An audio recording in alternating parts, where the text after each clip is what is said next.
So today's topic of discussion is the circular flow of income. Now let's take a hypothetical situation.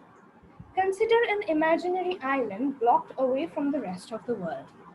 There are two sets of people. One family is led by Mrs. Mary McMuffins, who can bake the best confectioneries in the island, but doesn't know how to sell her sweet treats. The other family is led by Mrs. Sweetie, who is not so good with baking but is excellent at marketing.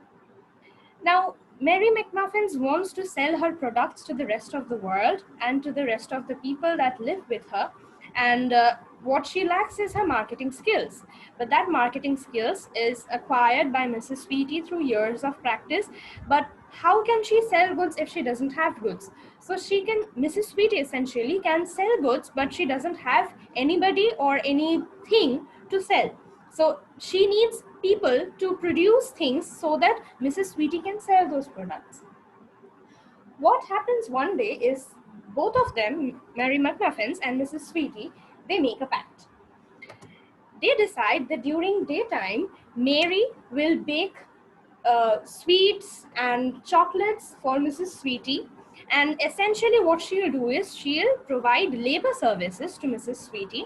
That is what we call in economic terms. When Mary does something for Mrs. Sweetie, here Mary McMuffins essentially acts as the labor. So that is the flow of labor from Mary McMuffins and family to Mrs. Sweetie. In exchange for the labor services that Mary provides with Mrs. Sweetie, Mary is paid wages for the labor services that she provides. So we can see that there is a flow of labor services from Mary to Sweetie, and there is a flow of wages, that is essentially the payments for her labor services, the payments for Mary's labor services, the factor payments essentially, moves from Sweetie to McMuffins. So that is what happens during daytime. The other half of the pact says that during night time, the reverse will happen. So what do we mean by the reverse? Essentially, the pastries that Mary had prepared for Mrs. Sweetie in the morning, that is in the daytime, Mrs. Sweetie will be selling those pastries back to Mary McMuffins using her marketing skills. That is the marketing skills that Mary did not have. The fact for which she could not sell her products, her most delicious pastries and chocolates and whatnot, Mrs. Sweetie will be using her entrepreneurial skills to sell those pastries back to Mary McMuffins. And in exchange for the pastries that are being sold to Mary McMuffins, Mary will provide the revenue or the expenses of the products that are being sold to her. So let's say each pastry costs 1 rupees, and every day if Mary bakes 5 pastries, then during night time, Sweetie will be selling 5 pastries to McMuffins, each costing $1. So Mary will be paying back Mrs. Sweetie $5 because one pastry costs 5. So 5 pastries will cost $5, and that will be the expenses of the products that Mary buys from Mrs. Sweetie. So that is essentially the pact that they had decided. Now let's look at the entirety of the transactions or the transfer of payments, goods or services made throughout the day. In our example, Mary represents the household component of an economy. Now what do we mean by a household? An household component essentially is responsible for providing the factors of production. So as we saw in our example, Mary had labor services. So Mary had those stock of labor services, that is, she was good at doing something. She was good at baking confectioneries. So she supplied her labor service to Mrs. Sweetie. That is, she was providing her labor services. Here, labor service is a factor of production. What do we mean by a factor of production?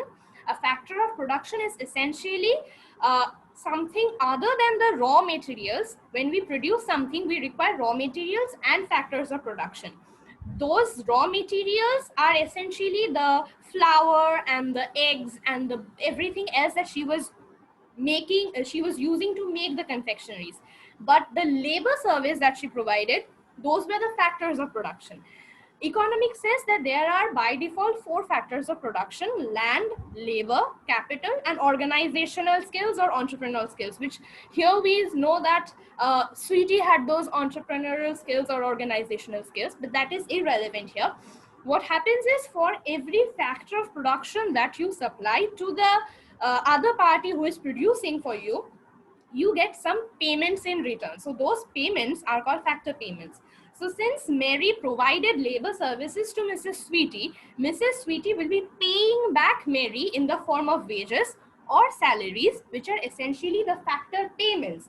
So the flow of factors of production is from Mary to Mrs. Sweetie, and the flow of factors payments is from Sweetie to Mary. So here essentially Mary represents the household component of an economy. Now, if household component is represented by Mary McMuffins, then what does Sweetie represent? So Sweetie represents the firm sector of an economy. So as I mentioned before, households are responsible for supplying the factors of production. The firm's job is to conduct the production process. Their job is to ensure that the products are being produced in the correct, proper order or process or method or whatever. So essentially, the household does the job. They give the factor of production, they give land, they give labor. What do you mean by they give land? Essentially, the households own the plots of land, and essentially they rent out those plots of land to the firms. The households have labor services, they can work, so they essentially supply their labor services to the firms. They supply capital, that is, the households provide their, we'll learn about it later, essentially the households provide their savings and they provide their monetary balances, they provide their monetary finances to the firms which are required for the production process in the entirety of the economy. So here Mrs. Sweetie represents the firm sector. As I mentioned before, they are responsible for production process, utilizing the factors of production that household sectors provide them with. So these firms can only allow the production process to happen only if they have the production, the factors of production that the household supply them with. At the end of the day, the firms will be selling back those products that they had produced with the help of the factors of production that the households supplied them. The firms will be selling back those products to the households, and in return, the households will be giving them expenses. So we can look at our diagram here, and we can see that essentially the factor of production is the movement of labor from Mary to Mrs. Sweetie. The factor payments is the movement from Mrs. Sweetie to Mary in the form of wages. So here, since labor is the only factor of production that we had considered, we'll consider just wages, which represents the factor payment for labor. At the night time, essentially the firms provide the products, that is the pastries, to Mary. Here Mary again represents the household, and in return Sweetie gets the expenses or the revenue from Mary, which is again a flow of monetary flow essentially. This entire model essentially is a visual model of the economy, which essentially in economics is called the circular flow diagram. So the circular flow diagram is actually an abstraction of the economy as a whole. So basically it oversimplifies and it essentially brings out the gist of the working procedure of an economy. Essentially, all transactions can be oversimplified to this circular flow of income. So what we have, as I've mentioned before, households are responsible for providing factors of production, and they are paid in the form of factor payments. On the other hand, firms are responsible for the production process, and they earn revenue in return for selling the products.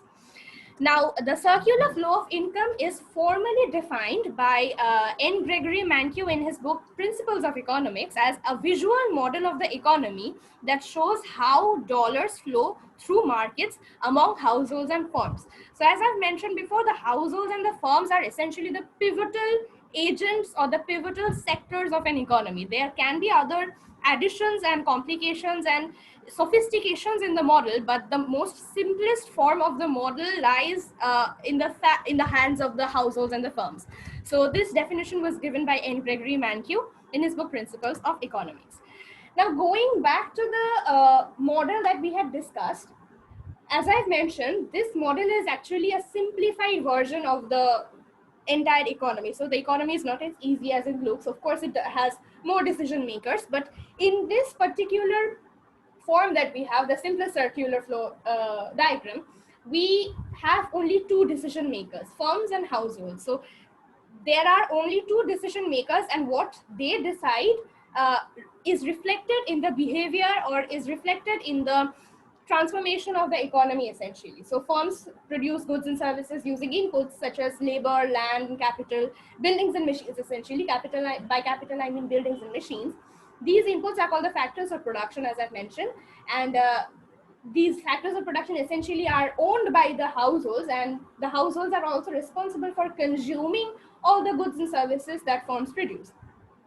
Here, note that the top transactions, that is the labor transaction and the pastries transaction, they are actually transfer of non-monetary goods and services. So pastry is a good, it's a visible commodity essentially, but why am I saying it's a goods and services? Because labor is not exactly a good, it's a service. Let's say I am working for you, that doesn't mean I am giving you something in a concrete form. I am essentially providing my labor service to you. So those are supply of goods and services. But then what is the bottom transaction? So the bottom transaction essentially represents monetary flows. So every circular flow diagram has these two branches. You can draw them any which way you like, but you always have two branches which show the flow of goods and services and the flow of monetary flow. So that is, yeah, the goods and service flow and the money flow. Now, in case you're confused as to what is a flow and what is a stock, essentially economists distinguish between two types of quantity variables. So unless of course you're talking about qualitative variables as in utility, because we had talked about the ordinary method of utility where it essentially represents a qualitative variable. It doesn't exactly measure as such, unless of course you talk about the cardinal approach to utility where it is measured in utils and stuff. I'm not going into the details, but essentially whenever economics is talking about quantitative variables, those quantitative variables are either stocks or they are flows. So what are stocks and what are flows? A stock is a quantity measured at a given point in time, whereas a flow is a quantity measured per unit of time.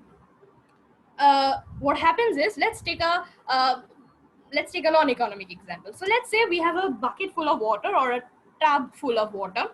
What happens is, for a continuous period of time, the water from the tap will keep flowing and it will keep filling up the tub with water. Now the water that has already been accumulated in the tub represents the stock concept. So since it's at a given point of time, if you tell me how much water does the tub have, I'll be able to answer you only if you tell me at which point you're talking about. So let's say you ask me how filled was the tub when you had opened the tap 5 minutes ago. So I'll be able to tell, let's say there was X amount of water in the tub. If you say 10 minutes after the tap was opened, I'll be giving you a different answer. So the stock is measured at every given point in time. That is, for every point in time, the stock measures change.